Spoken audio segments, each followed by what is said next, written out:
And hello, hello, hello. Welcome to Hello. Education Services, our webinar this evening. Hi, Leandri, how are you? I'm good. How are you?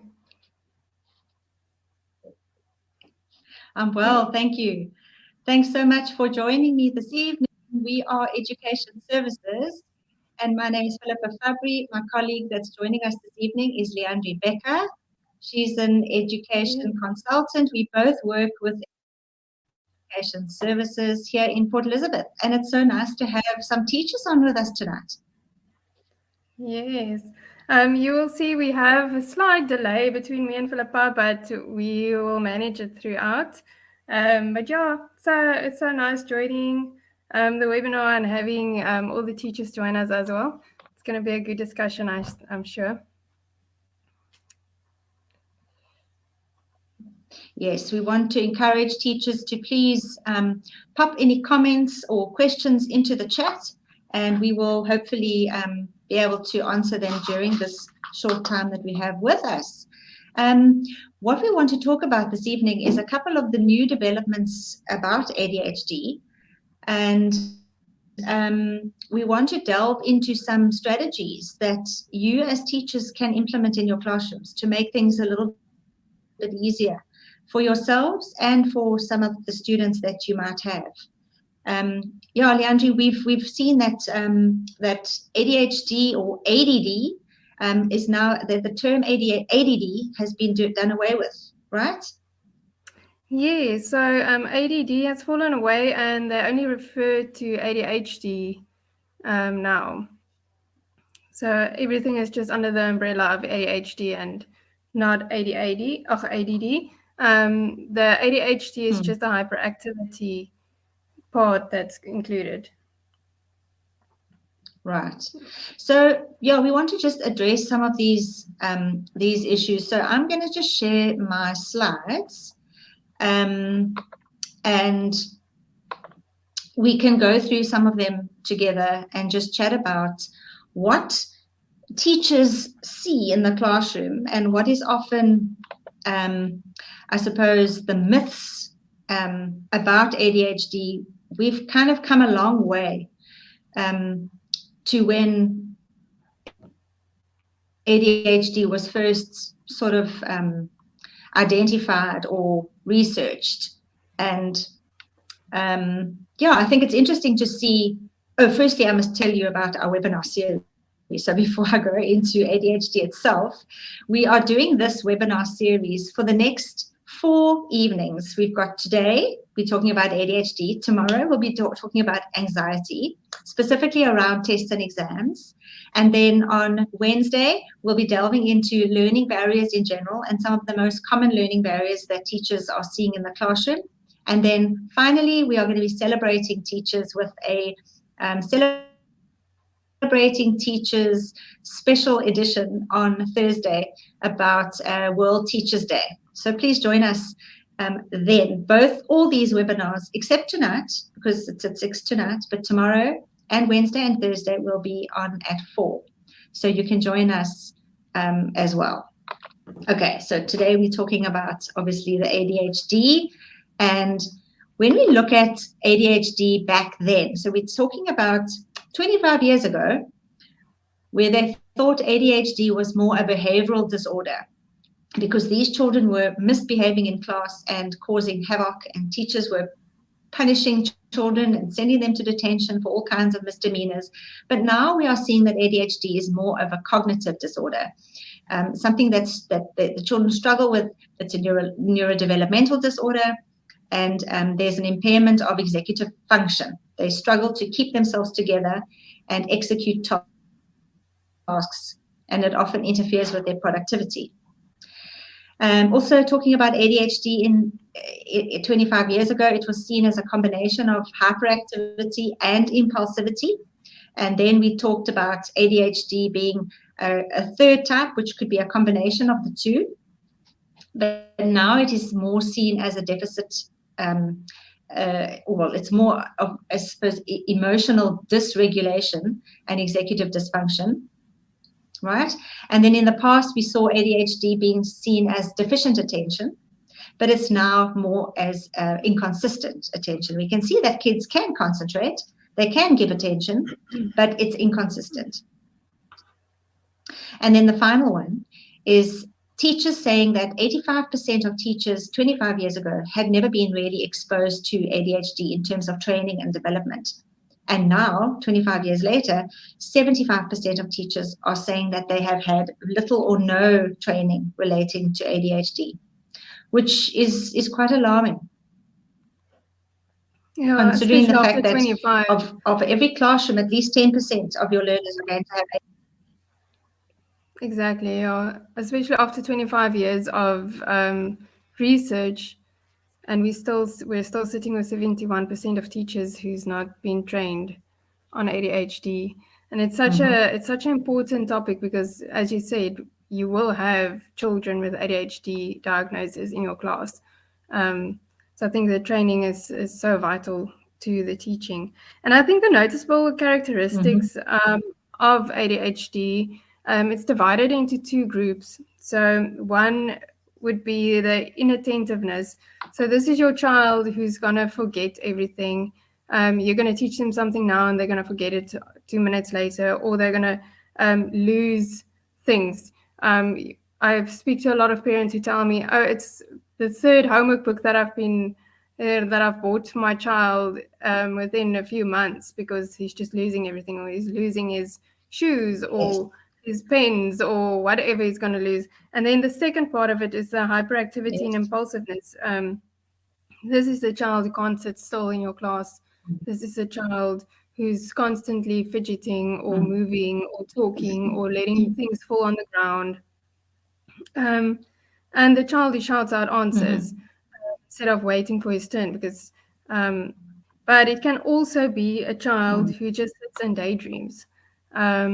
Yes, these are common complaints for teachers. It's your child who also sits and daydreams. So we always think that a child with ADHD is always this hyperactive child who's running around and is causing a lot of disturbances in class, but it can also be the child who just sits and daydreams in your class and not focusing on anything.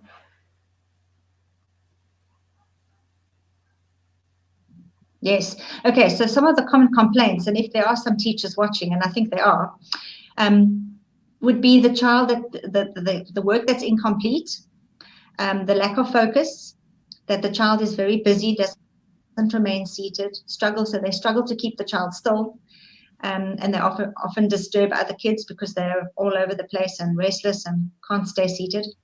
Blurting out answers, not being able to wait their turn, and then the work being messy and untidy. I'm sure there are other complaints, but these are definitely the most common ones.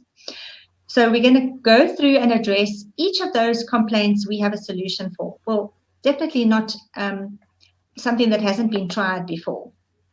All right, so Leandra, we're going to go through each one. So we've said for the first one where they are struggling to finish work, we've said that there are ways that you can accommodate a child like that. So we know that in high school, these children can get concessions for exams so that they are allowed extra time. I think they have either 10 or 15 minutes extra time per test or exam. All right. And then we also would allow visual reminders. So these kids love to be able to see what's next. They need to be able to know what's coming next. So provide visual reminders, a timetable that they can see what classes are coming up.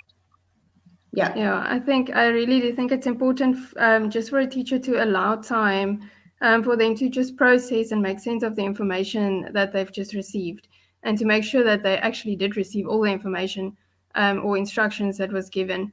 A child with ADHD usually takes longer. It's not because they can't complete a task, it's just because they are processing it a little bit differently to other child, or they're taking their time to answer questions.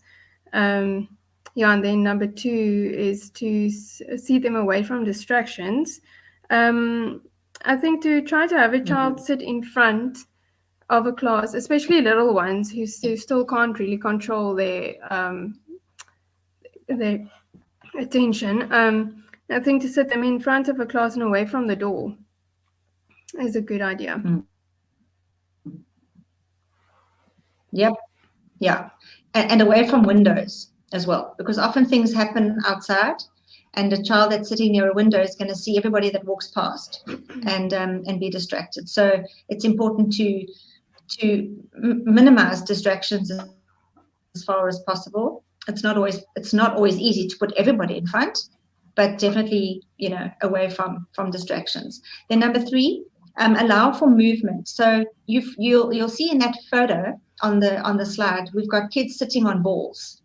Now again, if you've got a child who struggles to sit still, let them, sit on a therapy ball, or let them have something that they can fidget with that doesn't distract other people, but that they can have to keep themselves busy. A fidget spinner, or I've used elastic around the chair so that they can push their feet against this stretchy elastic, Also allow them to move. If they need to move, let them move. Give them errands to go and run. Let them go take a message down to the secretary, or go to the teacher next door and give a message, so that they are able to move because they need to move.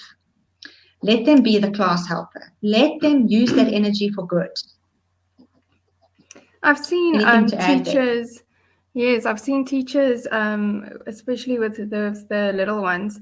They've got movement breaks where they literally, after an hour or two, they stand up and they dance a little bit, or they stretch, or do something like that, just to get rid of the energy. And it's not only applicable to ADHD children. I think all children, especially when they are young, just need breaks, frequent breaks, after a few hours of working. And then we move on to number 4, where we say provide frequent and positive feedback. Many times we see children with ADHD feel so overwhelmed and unhappy with school just because they do not understand what they are doing wrong. And I think positive feedback and positive input from a teacher's side is so critical to help this child overcome, or to help them manage their ADHD.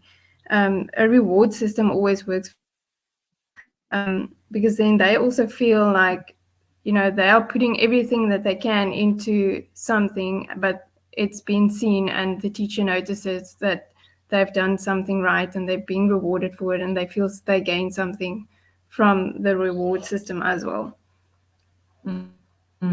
I saw a comment as well on Facebook, I think it was on Facebook, that children with ADHD receive so many more negative feedback, or so many more negative comments at school, that a non-ADHD child does. So you can imagine, you go through your schooling, always being told, stop, don't, sit down, why can't you, all the negative feedback, simply because, they're struggling with the specific issue. So just to be aware of, rather turning where you want to, we're so used to sort of saying something negative, or telling the child that they're doing something wrong.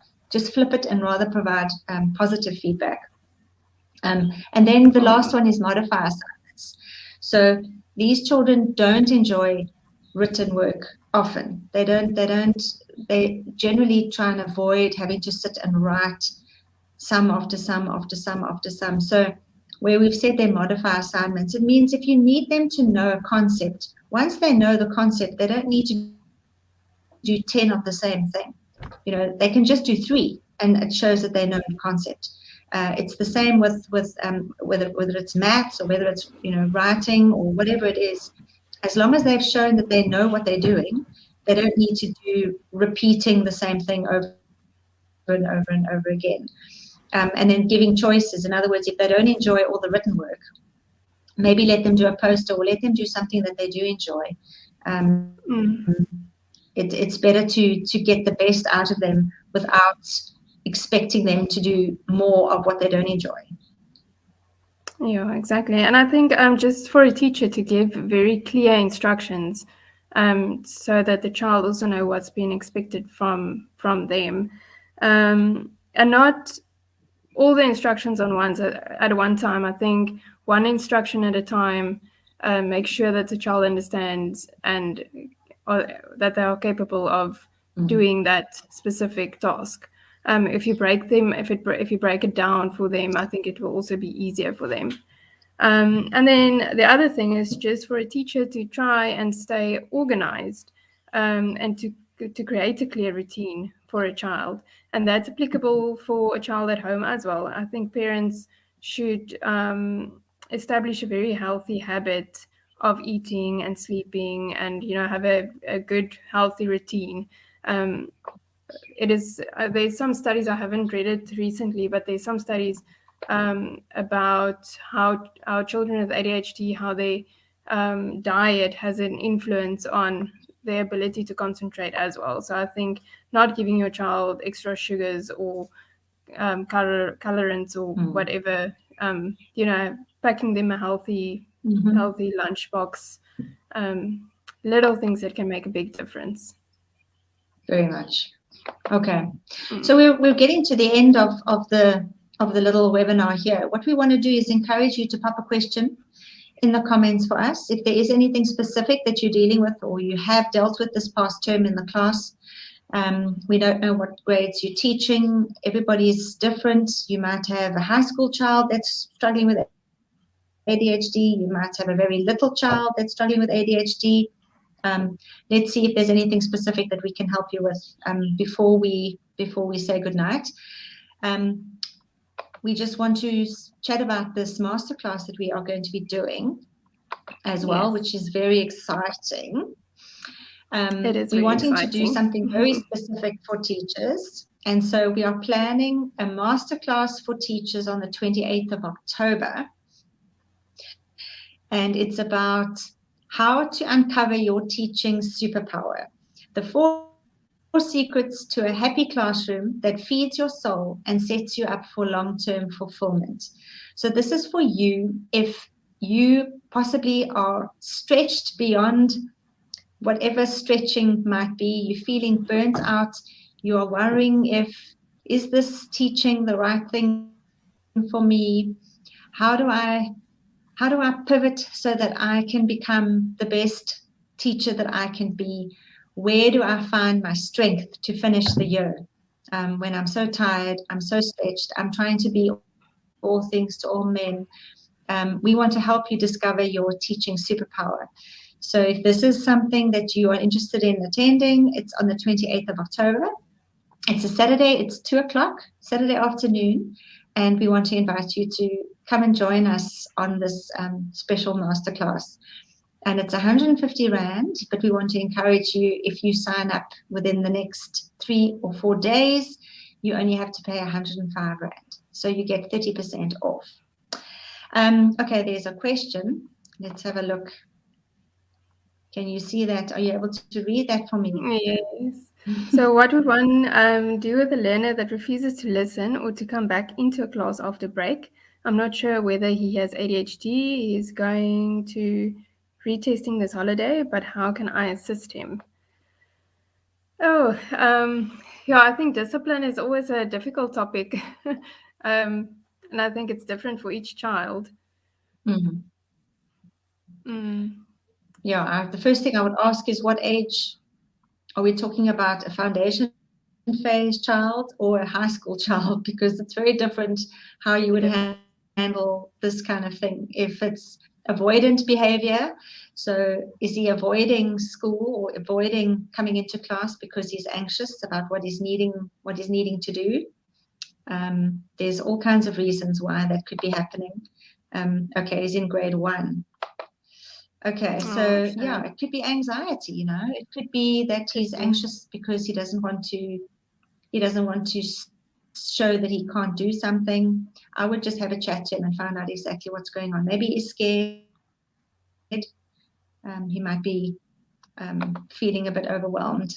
Yeah, I think understanding your student and the needs of the student is really important, especially for a grade 1 child, because it's his first year of school. So for him to already be avoidant in coming into class and going to school, it can be so many different things. It can be something that happened at home. It can be the fact that he's maybe not eating or sleeping well. It can be so many different things. So I think having a multidisciplinary approach where you ask the parents' opinion, maybe asks other teachers' opinions, maybe having the SB, the school-based support team, included with what's going on. Maybe, I don't know. I think just consulting with people who can have a positive influence and maybe getting to the bottom of what's really going on and what's really bothering him. And then if it is a learning problem or something like ADHD, then you just refer to a multidisciplinary team, to your OTs, your speech therapist, your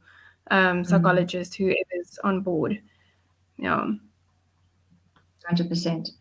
Okay, guys, so we're getting to the end. I don't know if there are any other questions, but basically, make sure that you've joined Education Services. Make sure you've joined our Facebook group. We will be very active during the last part of the term, because the last part of the year, because we know that this is when the rubber hits the road. This is when tests and exams take place. This is when we are needing to decide if a child needs to proceed or remain in the same grade for another year. This is when teachers recommend assessments. This is when therapists, are doing progress reports and are possibly looking to discontinue therapy or suggest therapy for another year. This is really an important time of the year. So if you're a teacher and you're wanting more support, we want to encourage you to email the word masterclass to Education Services if you are keen to join us for that webinar at the end of October. Like I said, you'll only pay 105 Rand if you register now. And then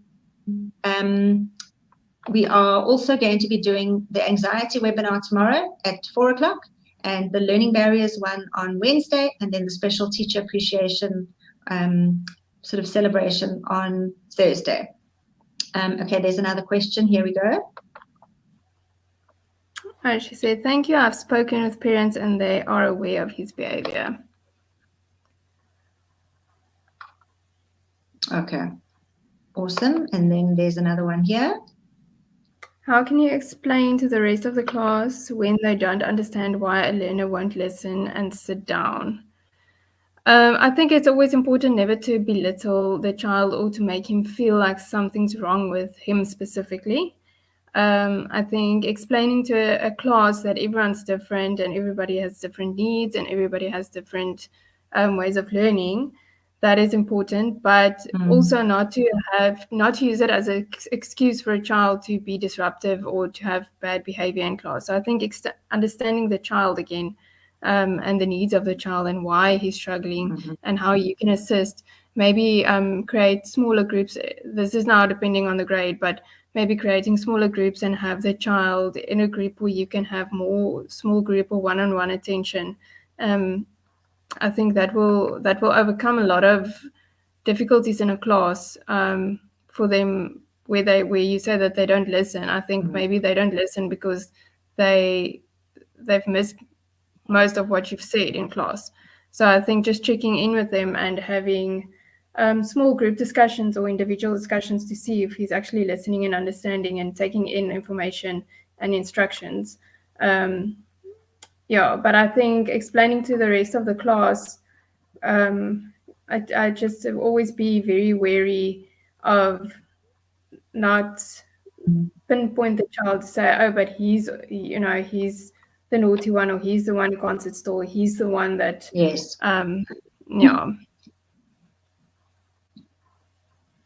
we just have different needs and we need to respect that and love and accept each other. Be kind and be compassionate. Kind and caring. Always speak about being kind and caring to everyone. We're all different. We all have different challenges. Just be kind and caring. Exactly, All right, I don't see any more. Everybody's just saying thank you, thank you, thank you, thank you. It's been wonderful. Yes, thank you. We'll see you tomorrow at 4 o'clock.